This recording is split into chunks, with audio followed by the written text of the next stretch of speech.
Bismillahirrahmanirrahim. Assalamualaikum warahmatullahi wabarakatuh. Alhamdulillahi rabbil alamin. Wassalatu wassalamu ala asrafil anbiya'i wal mursalin wa ala alihi wa sahbihi ajma'in. Qala Allah ta'ala fil Qur'anil Karim, a'udzu billahi minasyaitonir rajim. Bismillahirrahmanirrahim. Alif lam mim. Shadaqallahul adzim.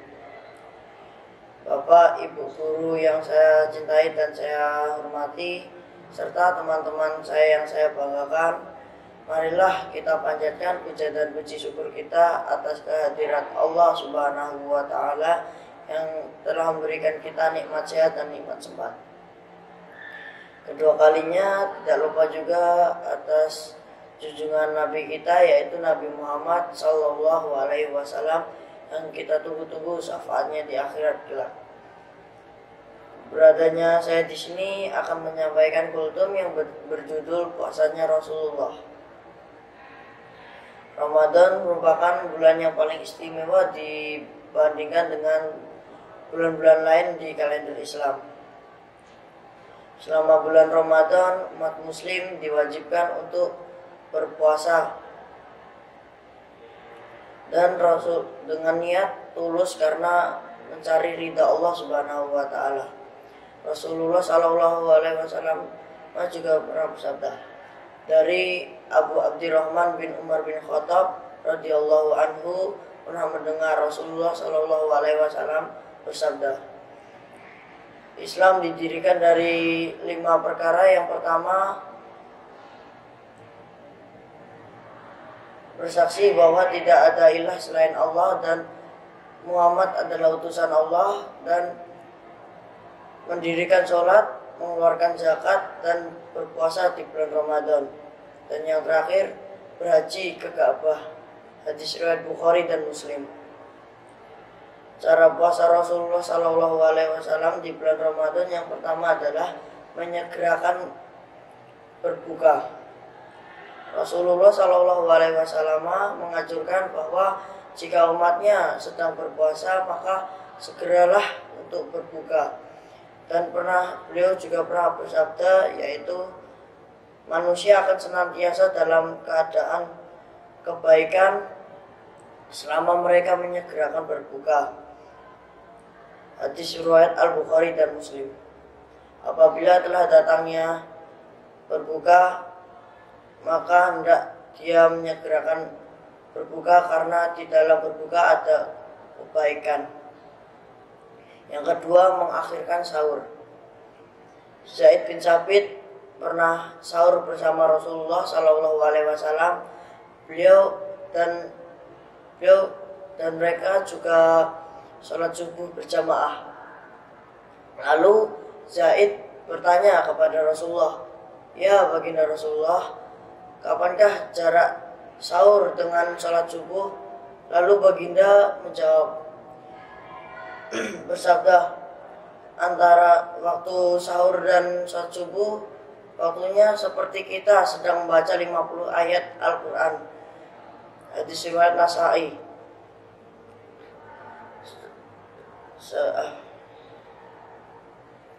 Jika 50 ayat sekitar 5 menit, maka berhenti makan dan minum. Lalu selang 5 menit, lalu sholat subuh berjamaah di masjid.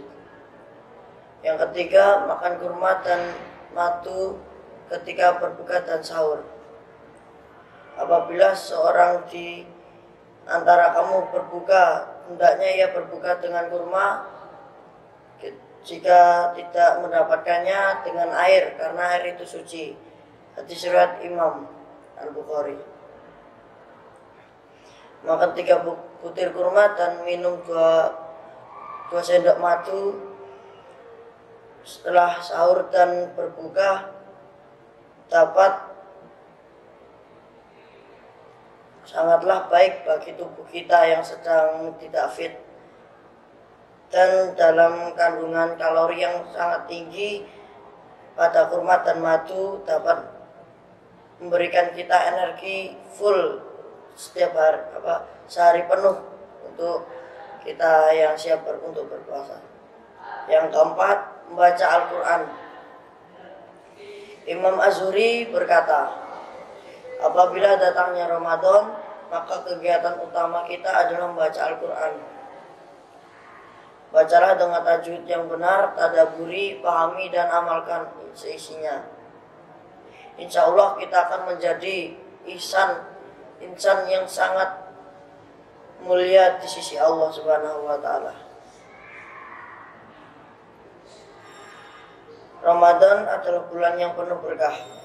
Pada bulan ini Al-Quran diturunkan, oleh karena itu Rasulullah SAW lebih menyeringkan diri baca Al-Quran di bulan Ramadan.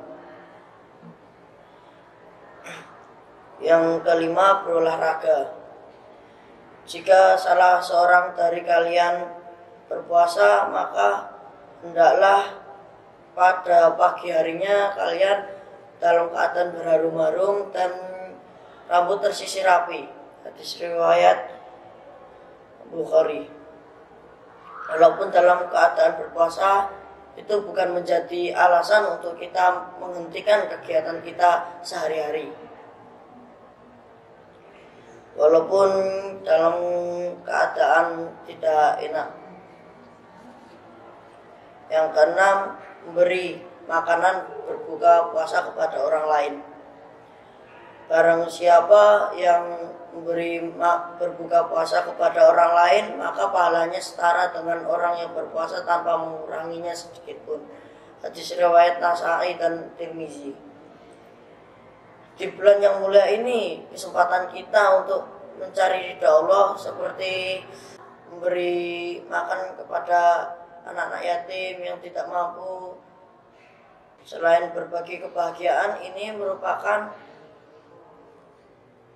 amalan-amalan kita di akhirat nanti yang akan dihisab oleh Allah. Yang ketujuh, melaksanakan salat tarawih.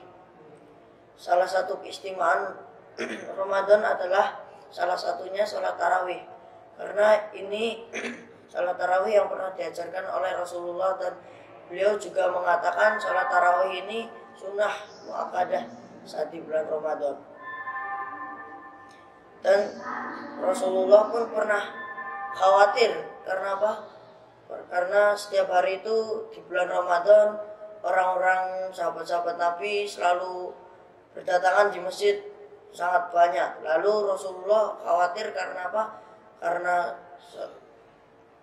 Karena salat tarawih itu aslinya sunnah, tidak boleh diwajibkan. Jadi Rasulullah SAW pergi ke rumah lalu salat tarawih sendiri di rumah.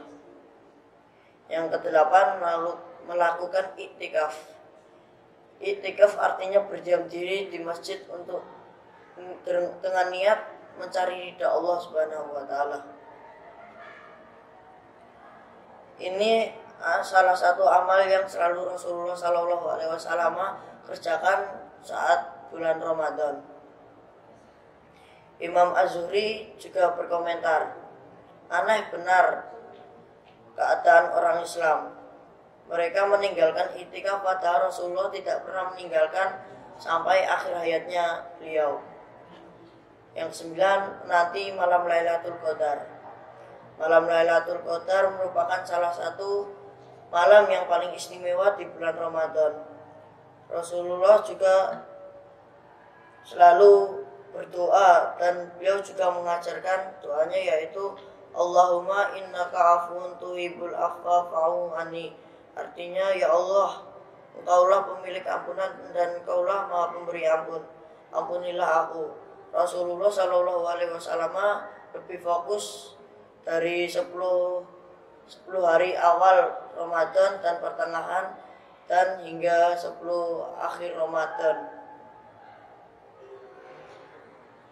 Dan Rasulullah juga bersabda, barang siapa yang sholat pada malam itu dan sangat tepat dengan malam Lailatul Qadar, maka Allah akan mengampuni dosa-dosanya yang tahun lalu.